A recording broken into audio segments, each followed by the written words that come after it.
Uma vergonha, um ano de 2023 para o Flamengo. Uma vergonha. E agora a gente tem que aguentar isso. Temos que aguentar isso, ó. Zombando do Flamengo. O pessoal zombando do Flamengo. O Flamengo perdeu todos os títulos de 2023, até Mundial de Clubes que foi. O Flamengo não ganhou nada nesse ano. Nada. E corre risco ainda de não ir para a Libertadores da América do ano que vem. Corre risco ainda de não ir para a Libertadores da América do ano que vem. Uma vergonha o que a diretoria do Flamengo fez no Flamengo nesse ano de 2023. Uma vergonha.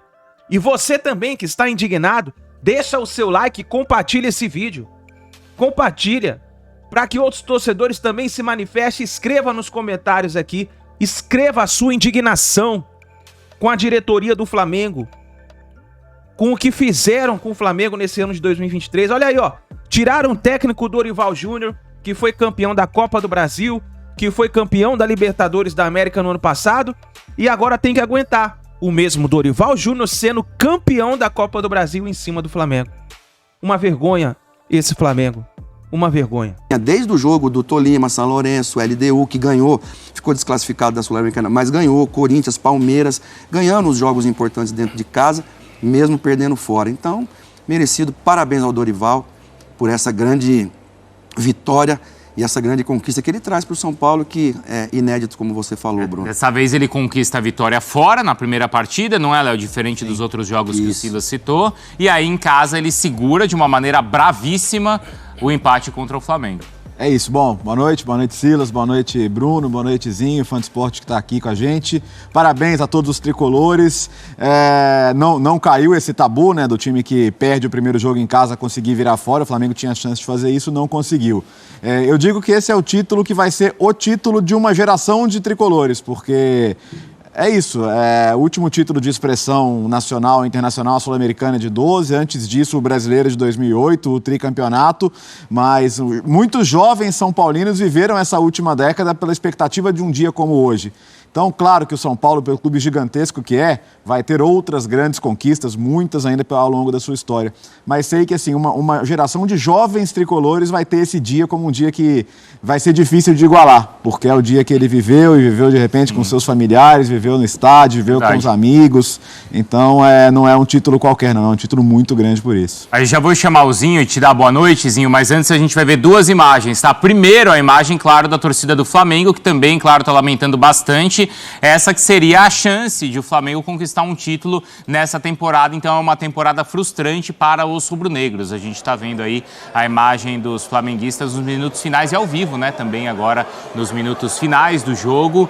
E a gente vai seguir acompanhando e vamos falar bastante também do futuro do Flamengo. Agora, ao vivo, nas ruas de São Paulo, Vinícius Nicoletti está em casa, né? Não tá... Olha só os números então do jogo lá no Morumbi. O Flamengo com um pouco mais de posse de bola, mas com mais chutes certos, grandes chances criadas, olha a diferença, uma grande chance contra 6, e ações na área do rival aí 20 rubro-negras. O que é normal porque o Flamengo esteja em desvantagem quase o jogo inteiro, né? Só aquele intervalinho entre os gols que o confronto estava empatado. Então o Flamengo era naturalmente o time que tinha que tomar mais iniciativa.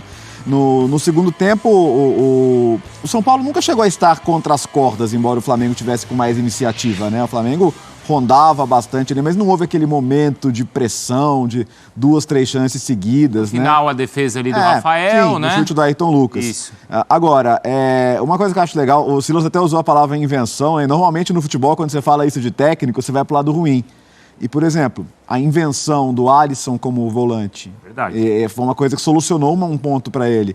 Um jogador que deu uma outra dinâmica ali pro setor. Mostrando que você consegue, às vezes, ter um setor organizado sem ter necessariamente um dos volantes como um cão de guarda, um cara que só sabe destruir, né? Então é um meio-campo que ele conseguiu organizar muito bem. E sobre o Lucas ser um patamar acima, isso todo mundo viu desde o primeiro momento que ele pegou numa bola aqui, né? Isso estava muito claro. Porque o São Paulo, quando se desenha lá no começo do ano ainda com o Rogério, a minha ideia era, esse é um time que vai ter que ser muita transpiração, o torcedor vai ter que entender isso, vai ter que jogar junto, de operários, sabe? É o time do Wellington Rato, desses caras assim, sabe? Que já tem até um certo tempo de carreira, que estão tendo uma grande oportunidade da vida, mas quando você traz um Lucas Moura, tem uma bola do segundo tempo ali que ele sai driblando, sai puxando contra-ataque, que são poucos jogadores do futebol brasileiro que fazem isso, né? E hoje o São Paulo tem um jogador como esse, e ele ajudou demais, né? né? E como um cara com a experiência internacional que ele tem, com a liderança que ele tem hoje também, né? Porque ele sai como um menino, mas ele volta como um líder, né? Como uma referência, como um cara que os jogadores olham e falam, pô, esse cara tem uma história também. Então, acho que tudo casou ali e quero reiterar o que o Zinho falou sobre o Dorival, porque ele, pra mim, ele é o grande personagem. É o grande? Eu ia perguntar isso pra vocês. Eu acho que sem dúvida é pra mim. Eu vou já mostrar a tela do Rodrigo Nestor, mas antes, só pegando o gancho do Léo e passar para o Zinho de novo sobre o Dorival, tô recebendo muitas mensagens aqui, porque quando o Dorival escolheu ir para o São Paulo, aceitou o convite, eu questionei a escolha dele, porque as coisas não estavam funcionando no São Paulo. Ele chegou para apagar um incêndio e o Dorival vivia o melhor momento da carreira dele e entendia que ele deveria ir para um clube que estivesse organizado para dar a ele as chances de conquistar os mesmos títulos que ele tinha na temporada anterior. E já falei isso aqui há algumas semanas e vou repetir porque isso não depende do título. Independentemente do título, o chute do Nestor podia ter saído, podia ter pego ali na perna de alguém, mas isso não invalidaria o bom trabalho que o Dorival fez no São Paulo. Perfeito. Né? E claro que com o título aí não tem mesma discussão, né, Silas? Aí que minha boca tá calada de vez. Mas, Bruno, esse pensamento não era só seu, porque o Mendonça não foi para o São Paulo, o Speed Mendonça. O Juninho Capixaba, que é talvez o segundo melhor lateral, junto com o Piquerez hoje, do futebol brasileiro, tá no Red Bull, não acertou com o São Paulo. Eu falei com o Júlio Casares, com o presidente, que por sinal acho que fez aniversário ontem, né? Parabéns para ele, ganhou o presente aí hoje do seu grupo. E ele falou, Silas, a gente não tinha grana para concorrer com o Red Bull naquele momento. Hoje o São Paulo está num outro momento, completamente diferente. Mas eu também, se eu fosse o Dorival, eu pensaria muito naquele momento em ir para o São Paulo. De repente não era o momento, mas ele foi, fez uma aposta num time que ele já conhecia, um ambiente que ele já conhecia, e deve ter recebido promessas, vamos trazer o Lucas, vamos trazer o Ramos, daqui a pouco o Arboleda tá bem, a defesa se acertou, e foi se acertando. Tem que se falar do Beraldo, tem que se falar do Rafinha. Rafinha caiu quando sai do Flamengo, e o Rafinha hoje é outro jogador, então a gente precisa falar isso. Por quê? Porque quando você tem jogadores bons juntos, aqueles que são meio assim, no meio do caminho, eles crescem também. E aconteceu isso com o Nestor.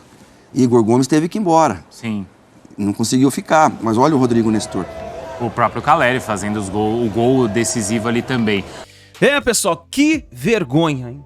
Que vergonha a diretoria do Flamengo fez os torcedores passarem, né?